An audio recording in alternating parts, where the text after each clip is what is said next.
Recording by Jennifer Dorr. Andersen's Fairy Tales by Hans Christian Andersen. The SnowQueen. Now then, let us begin.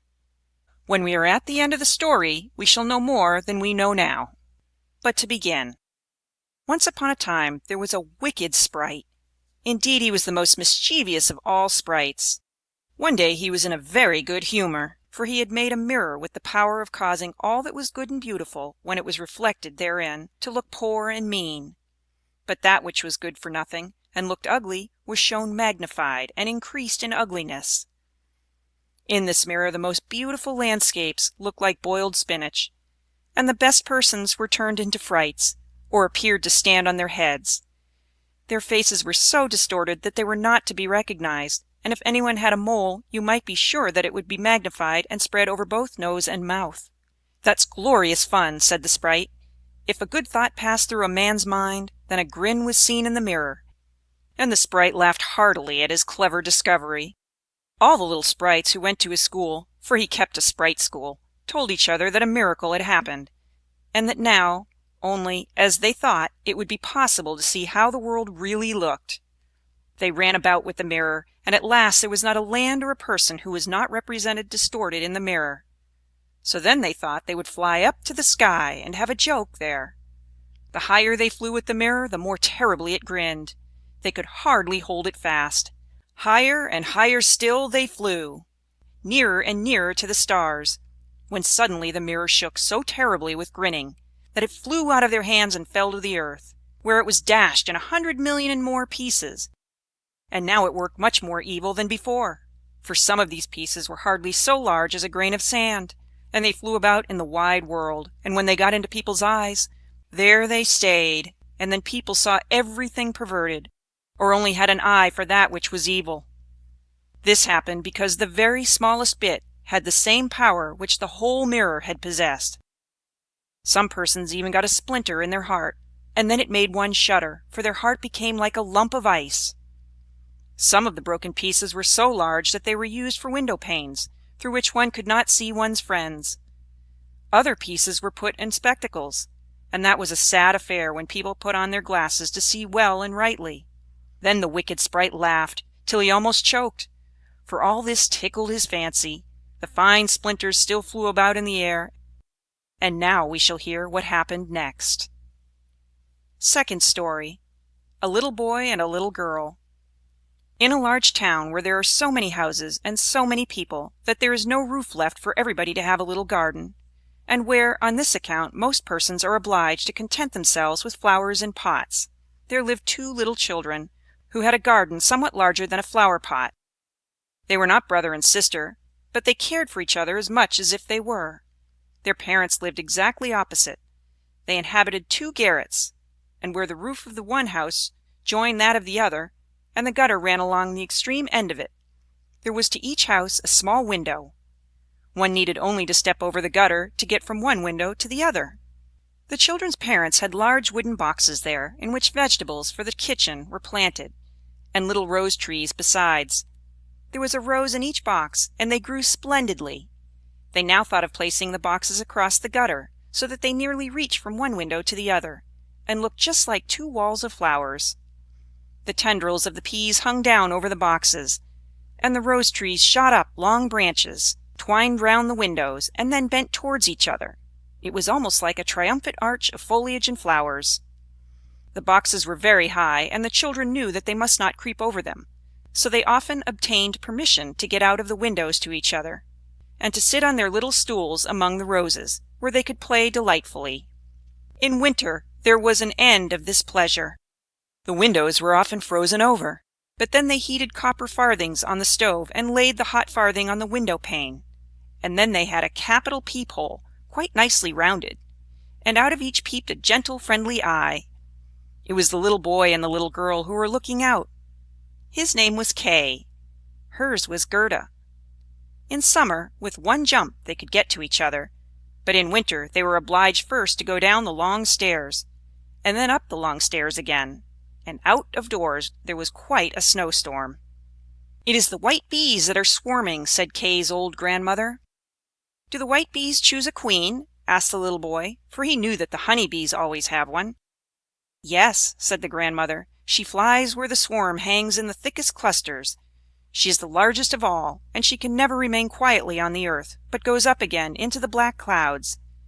Many a winter's night she flies through the streets of the town and peeps in at the windows, and they then freeze in so wondrous a manner that they look like flowers."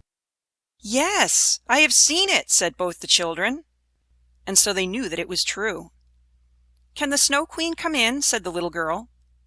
"Only let her come in," said the little boy, "then I'd put her on the stove and she'd melt." And then his grandmother patted his head and told him other stories. In the evening, when little Kay was at home and half undressed, he climbed up on the chair by the window and peeped out of the little hole. A few snowflakes were falling, and one, the largest of all, remained lying on the edge of a flower pot. The flake of snow grew larger and larger, and at last it was like a young lady, dressed in the finest white gauze, made of a million little flakes like stars. She was so beautiful and delicate, but she was of ice, of dazzling, sparkling ice, yet she lived. Her eyes gazed fixedly like two stars, but there was neither quiet nor repose in them. She nodded towards the window, and beckoned with her hand. The little boy was frightened and jumped down from the chair. It seemed to him as if, at the same moment, a large bird flew past the window. The next day it was a sharp frost, and the spring came. The sun shone, the green leaves appeared, the swallows built their nests, the windows were open, and the little children again sat in their pretty garden, high up on the leads at the top of the house. That summer the roses flowered in unwonted beauty. The little girl had learned a hymn, in which there was something about roses, and then she thought of her own flowers, and she sang the verse to the little boy, who then sang it with her. "The rose in the valley is blooming so sweet, and angels descend there the children to greet." And the children held each other by the hand, kissed the roses, looked up at the clear sunshine, and spoke as though they really saw angels there. What lovely summer days those were! How delightful to be out in the air, near the fresh rose bushes, that seem as if they would never finish blossoming. Kay and Gerda looked at the picture book full of beasts and of birds, and it was then, the clock in the church tower was just striking 5, that Kay said, "Oh, I feel such a sharp pain in my heart, and now something has got into my eye." The little girl put her arms around his neck. He winked his eyes. Now there was nothing to be seen. "I think it is out now," said he, but it was not. It was just one of those pieces of glass from the magic mirror that had got into his eye, and poor Kay had got another piece right in his heart. It will soon become like ice. It did not hurt any longer, but there it was. "What are you crying for?" asked he. "You look so ugly. There's nothing the matter with me." "Oh," he said at once, "that rose is cankered. And look, this one is quite crooked. After all, these roses are very ugly. They are just like the box they are planted in." And then he gave the box a good kick with his foot, and pulled both the roses up. "What are you doing?" cried the little girl. And as he perceived her fright, he pulled up another rose, got in at the window, and hastened off from dear little Gerda. Afterwards, when she brought her picture book, he asked, "What horrid beasts have you there?" And if his grandmother told him stories, he always interrupted her. Besides, if he could manage it, he would get behind her, put on her spectacles, and imitate her way of speaking. He copied all her ways, and then everybody laughed at him. He was soon able to imitate the gait and manner of everyone in the street. Everything that was peculiar and displeasing in them that Kay knew how to imitate, and at such times all the people said, "The boy is certainly very clever." But it was the glass he had got in his eye, the glass that was sticking in his heart, which made him tease even little Gerda, whose whole soul was devoted to him. His games now were quite different to what they had formerly been. They were so very knowing.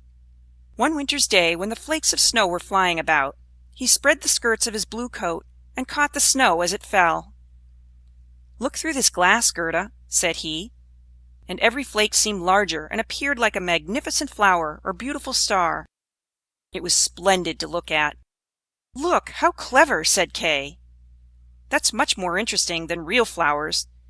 They are as exact as possible. There is not a fault in them if they did not melt."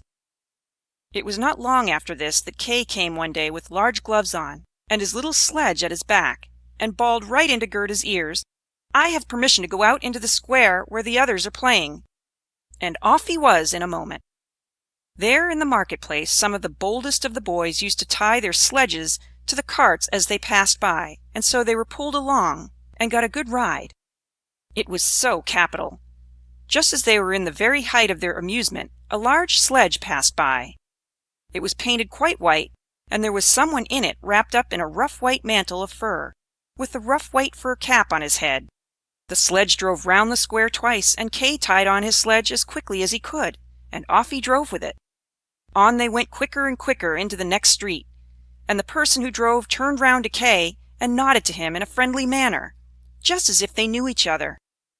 Every time he was going to untie his sledge, the person nodded to him, and then Kay sat quiet. And so on they went till they came outside the gates of the town. Then the snow began to fall so thickly that the little boy could not see an arm's length before him. But still on he went, when suddenly he let go the string he held in his hand in order to get loose from the sledge. But it was of no use. Still the little vehicle rushed on with the quickness of the wind. He then cried as loud as he could, but no one heard him. The snow drifted and the sledge flew on, and sometimes it gave a jerk as though they were driving over hedges and ditches. He was quite frightened, and he tried to repeat the Lord's Prayer, but all he could do, he was only able to remember the multiplication table. The snowflakes grew larger and larger, till at last they looked just like great white fowls. Suddenly they flew on one side, the large sled stopped, and the person who drove rose up. It was a lady. Her cloak and cap were of snow. She was tall and of slender figure, and of a dazzling whiteness. It was the SnowQueen. "We have traveled fast," said she, "but it is freezingly cold. Come under my bearskin." And she put him in the sledge beside her, wrapped the fur around him, and he felt as though he were sinking in a snow wreath. "Are you still cold?" asked she, and then she kissed his forehead. Ah, it was colder than ice. It penetrated to his very heart, which was already almost a frozen lump. It seemed to him as if he were about to die. But a moment more, and it was quite congenial to him, and he did not remark the cold that was around him. "My sledge! Do not forget my sledge!" It was the first thing he thought of. It was there tied to one of the white chickens, who flew along with it on his back behind the large sledge. The SnowQueen kissed Kay once more, and then he forgot little Gerda, grandmother, and all whom he had left at his home. "Now you will have no more kisses," said she, "or else I should kiss you to death." Kay looked at her. She was very beautiful. A more clever or a more lovely countenance he could not fancy to himself, and she no longer appeared of ice as before when she sat outside the window and beckoned to him. In his eyes she was perfect. He did not fear her at all, and told her that he could calculate in his head and with fractions even, that he knew the number of square miles there were in the different countries, and how many inhabitants they contained, and she smiled while he spoke. It then seemed to him as if what he knew was not enough, and he looked upwards in the large huge empty space above him. And on she flew with him, flew high over the black clouds, while the storm moaned and whistled, as though it were singing some old tune. On they flew, over woods and lakes, over seas and many lands, and beneath them the chilling storm rushed fast. The wolves howled, the snow crackled. Above them flew large screaming crows, but higher up appeared the moon, quite large and bright, and it was on it that Kay gazed during the long, long winter's night, while by day he slept at the feet of the SnowQueen. Third story. Of the flower garden at the old woman's who understood witchcraft. But what became of little Gerda when Kay did not return? Where could he be? Nobody knew. Nobody could give any intelligence. All the boys knew was that they had seen him tie his sledge to another large and splendid one, which drove down the street and out of the town. Nobody knew where he was. Many sad tears were shed, and little Gerda wept long and bitterly. At last she said he must be dead, that he had been drowned in the river which flowed close to the town. Oh, those were very long and dismal winter evenings. At last spring came, with its warm sunshine. "Kay is dead and gone," said little Gerda. "That I don't believe," said the sunshine. "Kay is dead and gone," said she to the swallows. "That I don't believe," said they. and at last little Gerda did not think so any longer either. "I'll put on my red shoes," said she one morning. "Kay has never seen them, and then I'll go down to the river and ask there." It was quite early. She kissed her old grandmother, who was still asleep, put on her red shoes, and went alone to the river. "Is it true that you have taken my little playfellow? I will make you a present of my red shoes if you will give him back to me." And, as it seemed to her, the blue waves nodded in a strange manner. Then she took off her red shoes, the most precious things she possessed, and threw them both into the river. But they fell close to the bank, and the little waves bore them immediately to land. It was as if the stream would not take what was dearest to her, for in reality it had not got little Kay, but Gerda thought that she had not thrown the shoes out far enough. So she clambered into a boat which lay among the rushes, went to the furthest end, and threw out the shoes.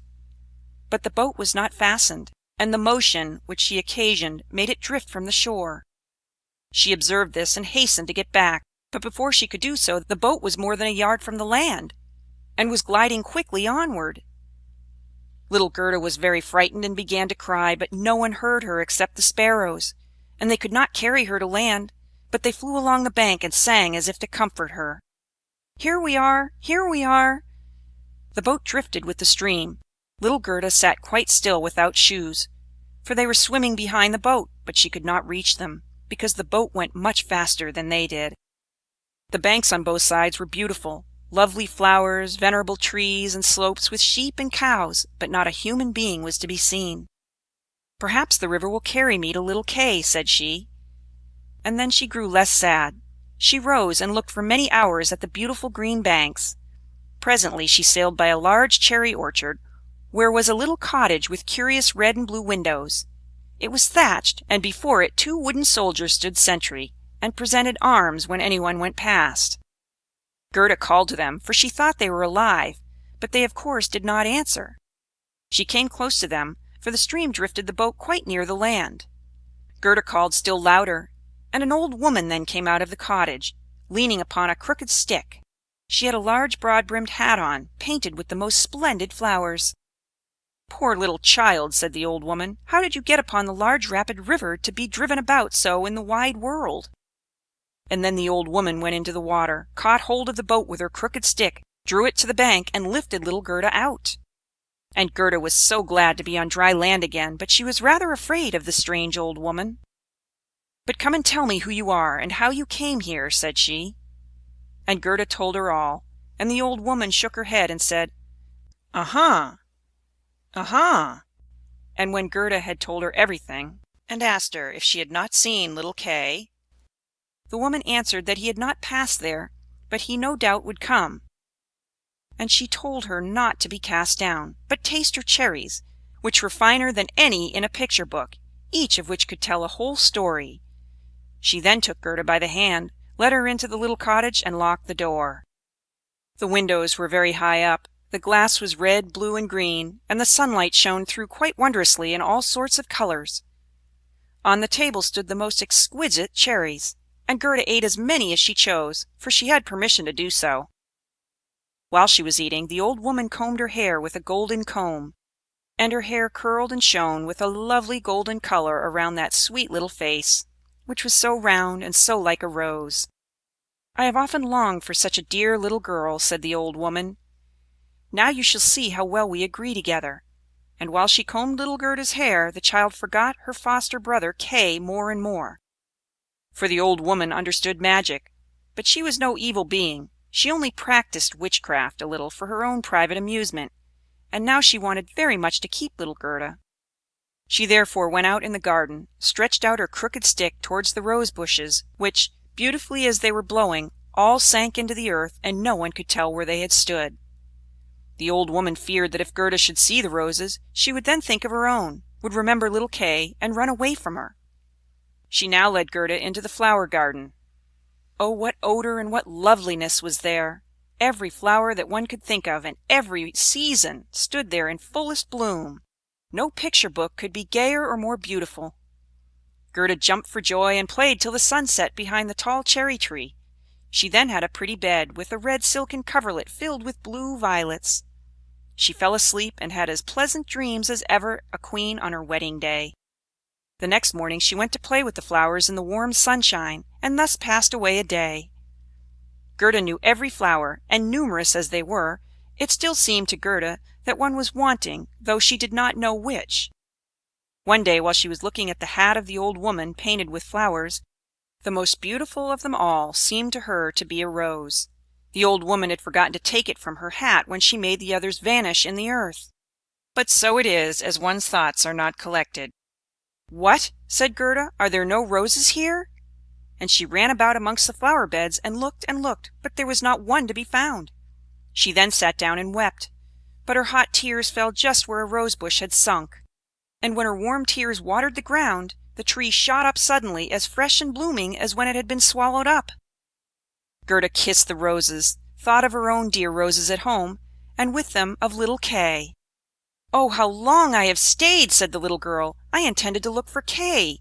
Don't you know where he is?" she asked of the roses. "Do you think he is dead and gone?" "Dead he certainly is not," said the roses. "We have been in the earth where all the dead are, but Kay was not there." "Many thanks," said little Gerda, and she went to the other flowers, looked into their cups, and asked, "Don't you know where little Kay is?" But every flower stood in the sunshine and dreamed its own fairy tale or its own story, and they all told her very many things, but not one knew anything of Kay. Well, what did the tiger lily say? "Hearest thou not the drum? Boom, boom. Those are the only two tones. Always boom, boom.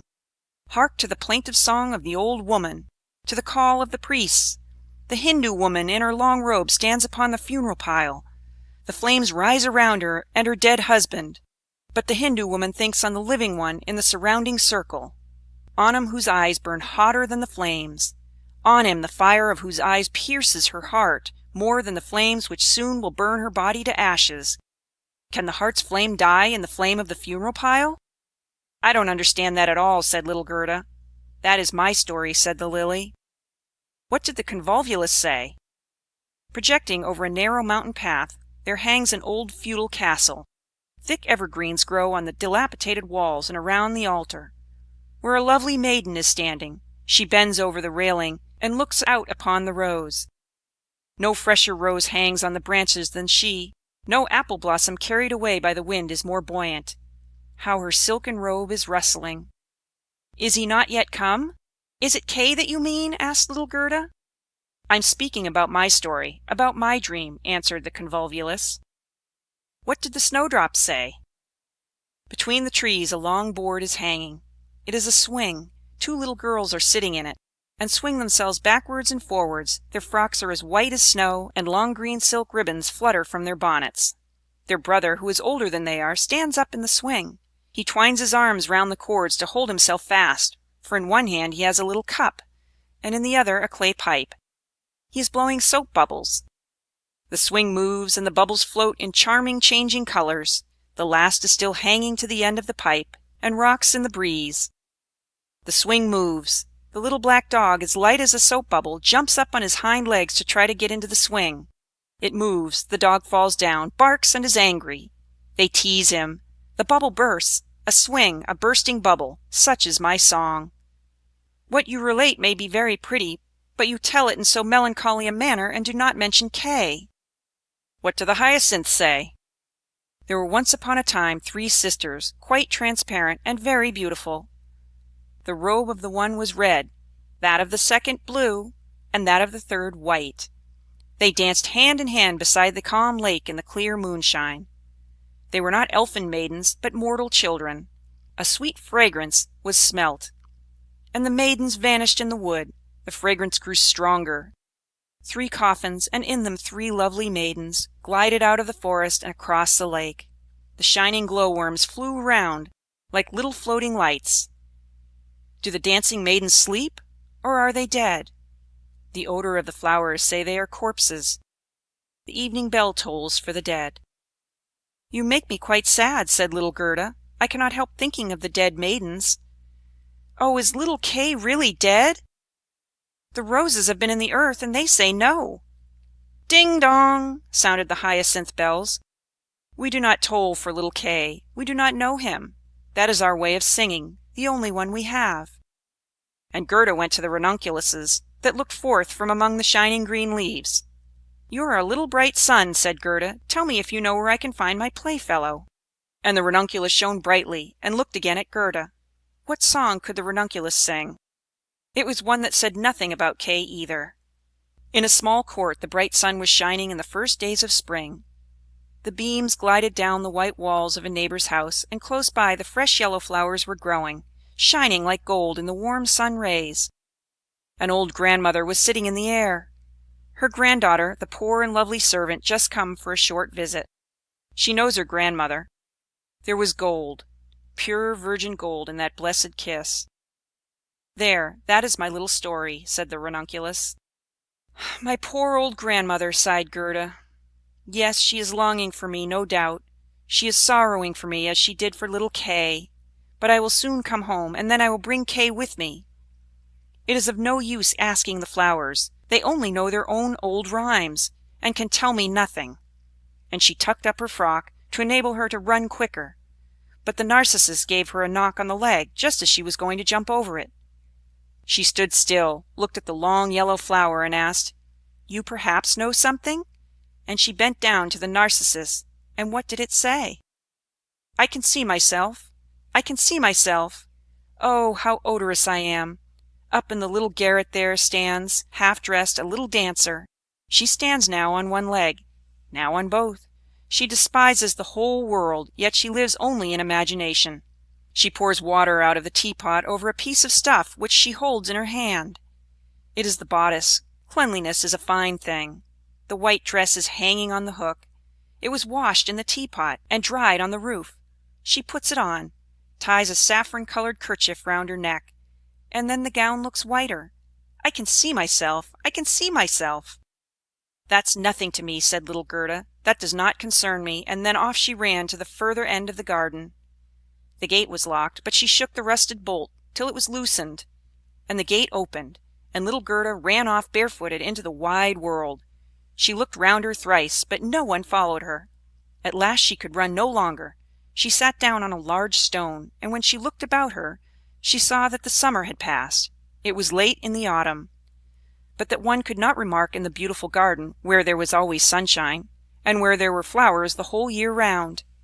"Dear me, how long I have stayed!" said Gerda. "Autumn is come. I must not rest any longer." And she got up to go further. Oh, how tender and wearied her little feet were! All around it looked so cold and raw. The long willow leaves were quite yellow, and the fog dripped from them like water. One leaf fell after the other. The sloes only stood full of fruit, which set one's teeth on edge. Oh, how dark and comfortless it was in the dreary world! Fourth Story. The Prince and Princess. Gerda was obliged to rest herself again when exactly opposite to her a large raven came hopping over the white snow. He had long been looking at Gerda and shaking his head, and now he said, "Caw, caw! Good day, good day!" He could not say it better, but he felt a sympathy for the little girl, and asked her where she was going all alone. The word "alone" Gerda understood quite well, and felt how much was expressed by it. So she told the raven her whole history, and asked if he had not seen Kay. The raven nodded very gravely and said, "It may be, it may be." "What, do you really think so?" cried the little girl, and she nearly squeezed the raven to death, so much did she kiss him. "Gently, gently," said the raven. "I think I know. I think that it may be little Kay. But now he has forgotten you for the princess." "Does he live with a princess?" asked Gerda. "Yes, listen," said the raven. "But it will be difficult for me to speak your language. If you understand the raven language, I can tell you better." "No, I have not learnt it," said Gerda. "But my grandmother understands it, and she can speak gibberish too. I wish I had learnt it." "No matter," said the raven. "I will tell you as well as I can. However, it will be bad enough." And then he told all he knew. In the kingdom where we now are there lives a princess, who is extraordinarily clever, for she has read all the newspapers in the whole world, and has forgotten them again, so clever is she. She was lately, it is said, sitting on her throne, which is not very amusing after all, when she began humming an old tune. And it was just, "Oh, why should I not be married?" "That song is not without its meaning," said she, and so then she was determined to marry, but she would have a husband who knew how to give an answer when he was spoken to, not one who looked only as if he were a great personage, for that is so tiresome. She then had all the ladies of the court drummed together, and when they heard her intention, all were very pleased, and said, "We are very glad to hear it. It is the very thing we were thinking of." "You may believe every word I say," said the Raven, "for I have a tame sweetheart that hops about in the palace quite free, and it was she who told me all this." The newspapers appeared forthwith, with a border of hearts and the initials of the Princess, and therein you might read that every good-looking young man was at liberty to come to the palace and speak to the Princess, and he who spoke in such wise as showed he felt himself at home there, that one the Princess would choose for her husband. "Yes, yes," said the Raven, "you may believe it. It is as true as I am sitting here. People came in crowds. There was a crush and a hurry, but no one was successful either on the first or second day. They could all talk well enough when they were out in the street, but as soon as they came inside the palace gates, and saw the guard richly dressed in silver, and the lackeys in gold on the staircase, and the large illuminated saloons, then they were abashed, and when they stood before the throne on which the Princess was sitting, all they could do was to repeat the last word they had uttered, and to hear it again did not interest her very much. It was just as if the people within were under a charm, and had fallen into a trance until they had came out again into the street. For then, oh then, they could chatter enough. There was a whole row of them standing from the town gates to the palace. I was there myself to look," said the Raven. "They grew hungry and thirsty, but from the palace they got nothing whatever, not even a glass of water. Some of the cleverest, it is true, had taken bread and butter with them, but none shared it with his neighbor, for each thought, 'Let him look hungry, and then the Princess won't have him.'" "But Kay, little Kay," said Gerda, "when did he come? Was he among the number?" "Patience, patience, we are just come to him. It was on the third day, when a little personage without horse or equipage came marching right boldly up to the palace. His eyes shone like yours. He had beautiful long hair, but his clothes were very shabby." "That was Kay!" cried Gerda with a voice of delight. "Oh, now I've found him!" and she clapped her hands for joy. "He had a little knapsack at his back," said the Raven. "No, that was certainly his sledge," said Gerda, "for when he went away he took his sledge with him." "That may be," said the Raven. "I did not examine him so minutely, but I know from my tame sweetheart that when he came into the courtyard of the palace and saw the bodyguard in silver, the lackeys on the staircase, he was not the least abashed. He nodded and said to them, 'It must be very tiresome to stand on the stairs. For my part, I shall go in.' The saloons were gleaming with lustres. Privy councillors and excellencies were walking about barefooted, and wore gold keys. It was enough to make anyone feel uncomfortable. His boots creaked, too, so loudly, but still he was not at all afraid." "That's Kay for certain," said Gerda. "I know he had on new boots. I have heard them creaking in Grandmamma's room." "Yes, they creaked," said the Raven, and on he went boldly up to the Princess, who was sitting on a pearl as large as a spinning wheel. All the ladies of the court with their attendants and attendants, and all the cavaliers with their gentlemen and gentlemen's gentlemen, stood round, and the nearer they stood to the door, the prouder they looked. It was hardly possible to look at the gentleman's gentleman, so very haughtily did he stand in the doorway. "It must have been terrible," said little Gerda. "And did Kay get the Princess?" "Were I not a Raven, I should have taken the Princess myself, although I am promised. It is said he spoke as well as I speak when I talk Raven language. This I learned from my tame sweetheart. He was bold and nicely behaved. He had not come to woo the Princess, but only to hear her wisdom. She pleased him, and he pleased her." "Yes, yes, for certain that was Kay," said Gerda. "He was so clever, he could reckon fractions in his head. Oh, won't you take me to the palace?" "That is very easily said," answered the Raven. "But how are we to manage it?" "I'll speak to my tame sweetheart about it. She must advise us. For so much I must tell you, such a little girl as you are will never get permission to enter." "Oh, yes, I shall," said Gerda. "When Kay hears that I am here, he will come out directly to fetch me." "Wait for me here on these steps," said the Raven. He moved his head backwards and forwards and flew away. The evening was closing in when the Raven returned. "Caw, caw," said he. "She sends you her compliments. And here is a roll for you. She took it out of the kitchen, where there is bread enough. You are hungry, no doubt. It is not possible for you to enter the palace, for you are barefooted. The guards in silver, and the lackeys in gold, would not allow it. But do not cry, you shall come in still. My sweetheart knows a little back stair that leads to the bedchamber, and she knows where she can get the key of it." And they went into the garden in the large avenue, where one leaf was falling after the other. And when the lights in the palace had all gradually disappeared, the Raven led little Gerda to the back door, which stood half open. Oh, how Gerda's heart beat with anxiety and longing! It was just as if she had been about to do something wrong. And yet she only wanted to know if little Kay was there. Yes, he must be there. She called to mind his intelligent eyes and his long hair so vividly. She could quite see him as he used to laugh when they were sitting under the roses at home. "He will no doubt be glad to see you, to hear what a long way you have come for his sake, to know how unhappy all at home were when he did not come back." Oh, what a fright and joy it was!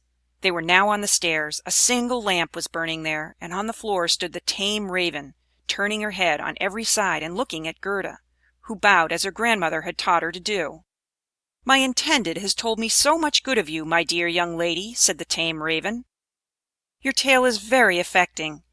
If you will take the lamp, I will go before. We will go straight on, for we shall meet no one." "I think there is somebody just behind us," said Gerda, and something rushed past. It was like shadowy figures on the wall, horses with flowing manes and thin legs, huntsmen, ladies, and gentlemen on horseback. "They are only dreams," said the Raven. "They come to fetch the thoughts of the high personages to the chase. 'Tis well, for now you can observe them in bed all the better. But let me find, when you enjoy honor and distinction, that you possess a grateful heart."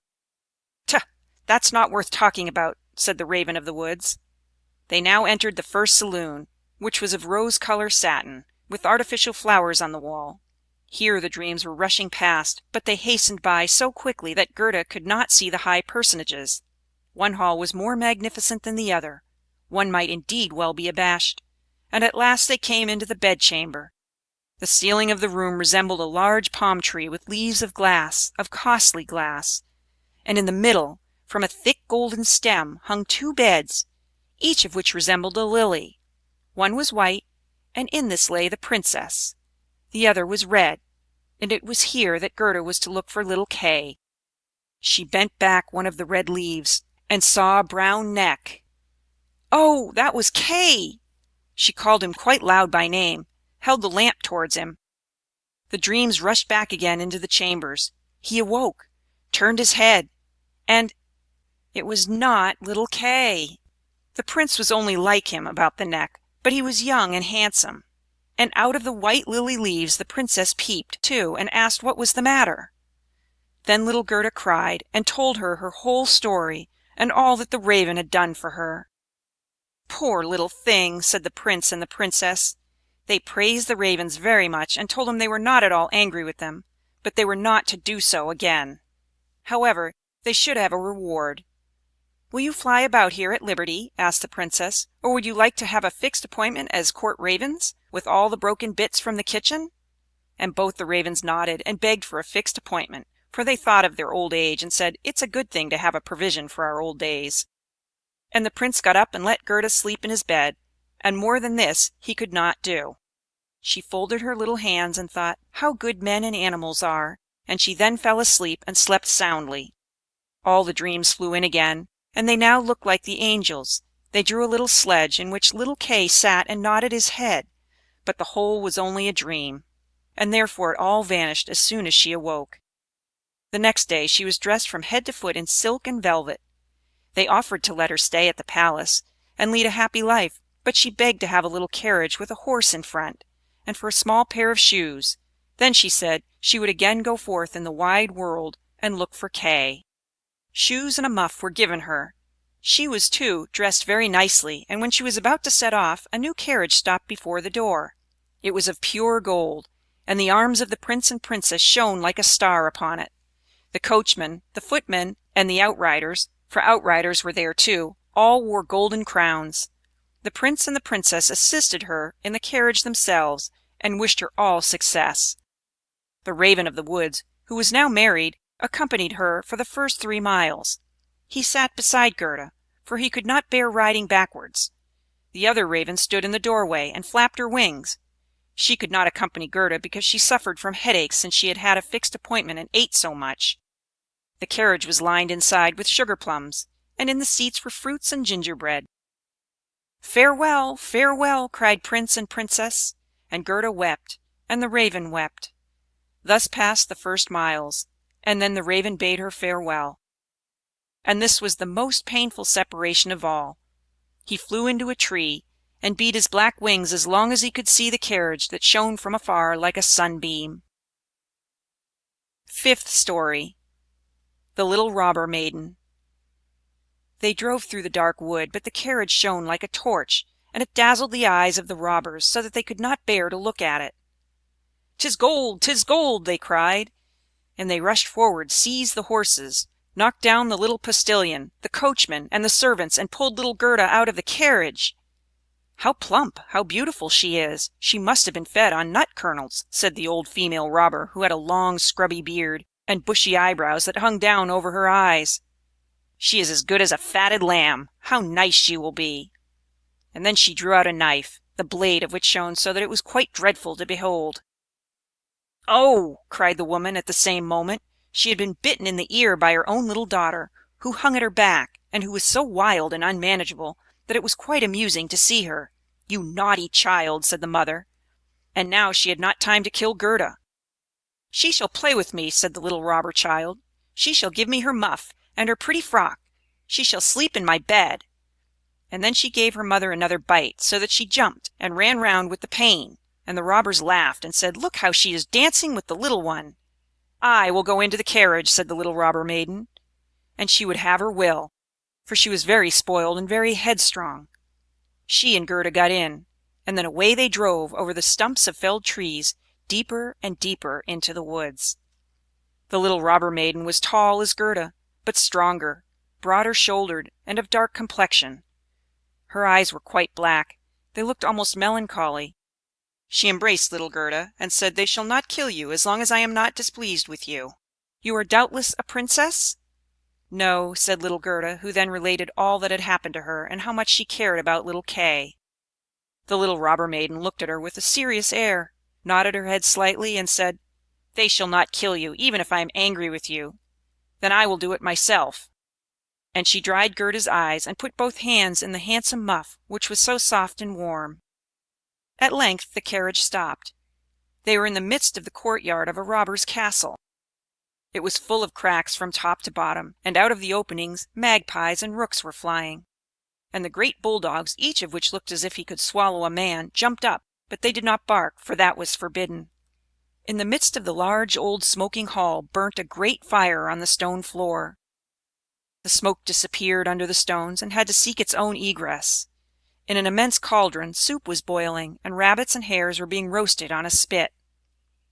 "You shall sleep with me tonight with all my animals," said the little robber maiden. They had something to eat and drink, and then went into a corner, where straw and carpets were lying. Beside them, on laths and perches, sat nearly 100 pigeons, all asleep, seemingly, but yet they moved a little when the robber maiden came. "They are all mine," said she, at the same time seizing one that was next to her by the legs and shaking it so that its wings fluttered. "Kiss it!" cried the little girl, and flung the pigeon in Gerda's face. "Up there is the rabble of the wood," continued she, pointing to several laths which were fastened before a hole high up in the wall. "That's the rabble. They would all fly away immediately if they were not well fastened in. And here is my dear old Bach." And she laid hold of the horns of a reindeer that had a bright copper ring around its neck, and was tethered to the spot. "We are obliged to lock this fellow in too, or he would make his escape. Every evening I tickle his neck with my sharp knife, he is so frightened at it." And the little girl drew forth a long knife from a crack in the wall, and let it glide over the reindeer's neck. The poor animal kicked, the girl laughed, and pulled Gerda into bed with her. "Do you intend to keep your knife while you sleep?" asked Gerda, looking at it rather fearfully. "I always sleep with the knife," said the little robber maiden. "There is no knowing what may happen. But tell me now, once more, all about little Kay, and why you have started off in the wide world alone." And Gerda related all from the very beginning. The wood pigeons cooed above in their cage, and the others slept. The little robber maiden wound her arm around Gerda's neck, held the knife in the other hand, and snored so loudly that everybody could hear her. But Gerda could not close her eyes, for she did not know whether she was to live or die. The robbers sat around the fire, sang and drank, and the old female robber jumped about so, that it was quite dreadful for Gerda to see her. Then the wood pigeon said, "Coo! Coo! We have seen little Kay. A white hen carries his sledge. He himself sat in the carriage of the SnowQueen, who passed here, down just over the wood, as we lay in our nest. She blew upon us young ones, and all died except we two. Coo! Coo!" "What is that you say up there?" cried little Gerda. "Where did the SnowQueen go to? Do you know anything about it?" "She is no doubt gone to Lapland, for there is always snow and ice there. Only ask the reindeer who is tethered there. Ice and snow is there. There it is glorious and beautiful," said the reindeer. "One can spring about in the large shining valleys. The SnowQueen has her summer tent there, but her fixed abode is high up towards the North Pole, on the island called Spitzbergen." "Oh, Kay, poor little Kay!" sighed Gerda. "Do you choose to be quiet?" said the robber maiden. "If you don't, I shall make you." In the morning Gerda told her all that the wood pigeons had said, and the little maiden looked very serious. But she nodded her head and said, "That's no matter, that's no matter." "Do you know where Lapland lies?" she asked of the reindeer. "Who should know better than I?" said the animal, and his eyes rolled in his head. "I was born and bred there. There I leapt about on the fields of snow." "Listen," said the robber maiden to Gerda. "You see that the men are gone, but my mother is still here, and will remain. However, towards morning she takes a draught out of the large flask, and then she sleeps a little. Then I will do something for you." She now jumped out of bed, flew to her mother with her arms round her neck, and pulling her by the beard, said, "Good morrow, my own sweet nanny goat of a mother." And her mother took hold of her nose and pinched it till it was red and blue. But this was all done out of pure love. When the mother had taken a sup at her flask, and was having a nap, the little robber maiden went to the reindeer and said, "I should very much like to give you still many a tickling with the sharp knife, for then you are so amusing.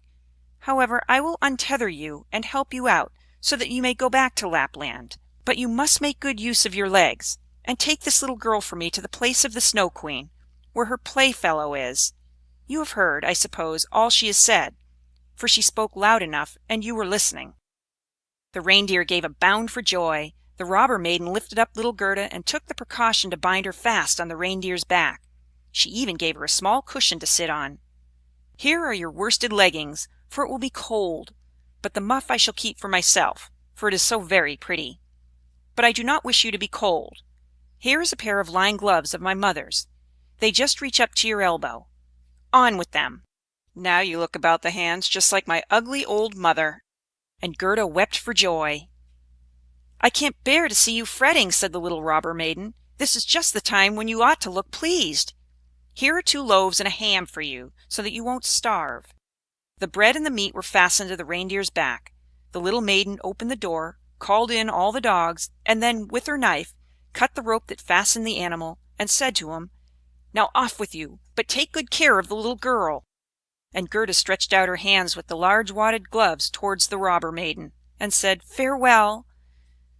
And the reindeer flew on over the brush and bramble through the great wood, over moor and heath as fast as he could go. "Ja! Ja!" was heard in the sky. It was just as if somebody was sneezing. "These are my old northern lights," said the reindeer. "Look how they gleam!" And on he now sped, still quicker. Day and night on he went. The loaves were consumed, and the ham too. And now they were in Lapland. 6th story. The Lapland Woman and the Finland Woman.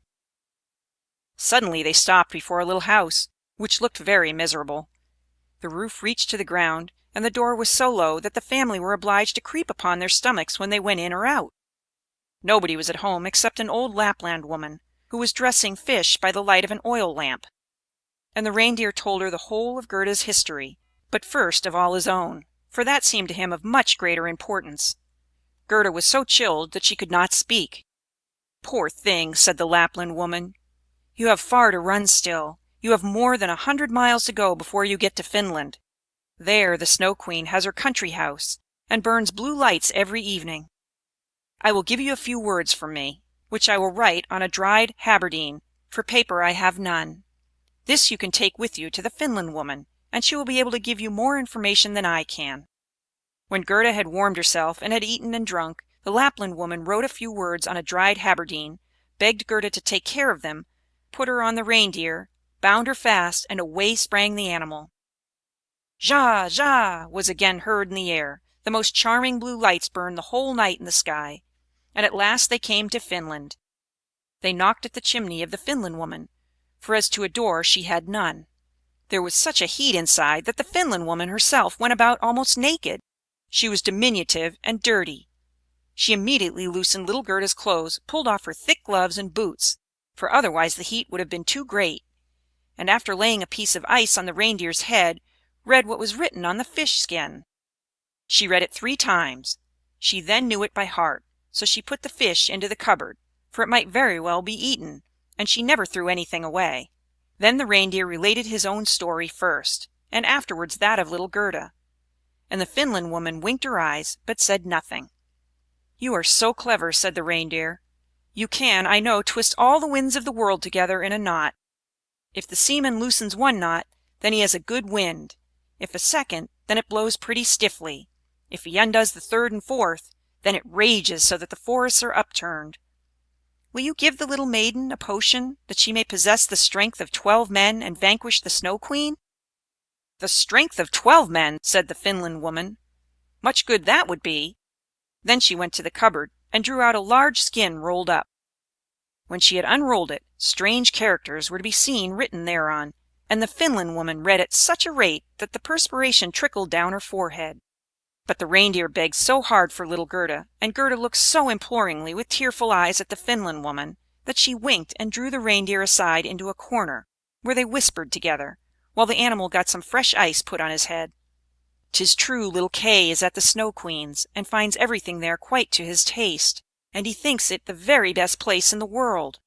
But the reason of that is, he has a splinter of glass in his eye and in his heart. These must be got out first. Otherwise, he will never go back to mankind, and the SnowQueen will retain her power over him.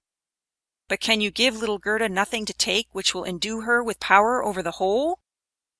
"I can give her no more power than what she has already. Don't you see how great it is? Don't you see how men and animals are forced to serve her? How well she gets through the world barefooted? She must not hear of her power from us. That power lies in her heart, because she is a sweet and innocent child.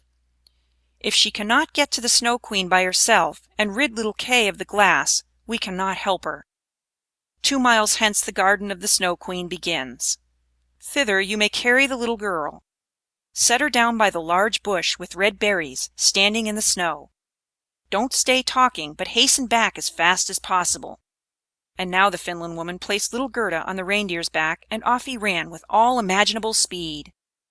"Oh, I have not got my boots! I have not brought my gloves!" cried little Gerda. She remarked she was without them for the cutting frost, but the reindeer dared not stand still. On he ran till he came to the great bush with the red berries, and there he set Gerda down, kissed her mouth, while large bright tears flowed from the animal's eyes, and then back he went as fast as possible. There stood poor Gerda now, without shoes or gloves, in the very middle of dreadful icy Finland. She ran on as fast as she could. There then came a whole regiment of snowflakes, but they did not fall from above, and they were quite bright and shining from the aurora borealis. The flakes ran along the ground, and the nearer they came, the larger they grew. Gerda remembered how large and strange the snowflakes appeared when she once saw them through a magnifying glass. But now they were large and terrific in another manner. They were all alive. They were the outposts of the SnowQueen. They had the most wondrous shapes. Some looked like large, ugly porcupines, others like snakes knotted together, with their heads sticking out, and others again like small fat bears, with the hair standing on end. All were of dazzling whiteness. All were living snowflakes. Little Gerda repeated the Lord's Prayer. The cold was so intense that she could see her own breath, which came like smoke out of her mouth. It grew thicker and thicker, and took the form of little angels that grew more and more when they touched the earth. All had helms on their heads, and lances, and shields in their hands. They increased in numbers, and when Gerda had finished the Lord's Prayer, she was surrounded by a whole legion. They thrust at the horrid snowflakes with their spears so that they flew into 1,000 pieces, and little Gerda walked on bravely and in security. The angels patted her hands and feet, and then she felt the cold less, and went on quickly towards the palace of the Snow Queen. But now we shall see how Kay fared. He never thought of Gerda, and least of all that she was standing before the palace. Seventh story. What took place in the palace of the Snow Queen, and what happened afterward. The walls of the palace were of driving snow, and the windows and doors of cutting winds. There were more than 100 halls there, according as the snow was driven by the winds. The largest was many miles in extent. All were lighted up by the powerful aurora borealis, and all were so large, so empty, so icy cold, and so resplendent. Mirth never reigned there. There was never even a little bear ball, with the storm for music, while the polar bears went on their hind legs and showed off their steps. Never a little tea party of white young lady foxes. Vast, cold, and empty were the halls of the Snow Queen. The northern lights shone with such precision that one could tell exactly when they were at their highest or lowest degree of brightness.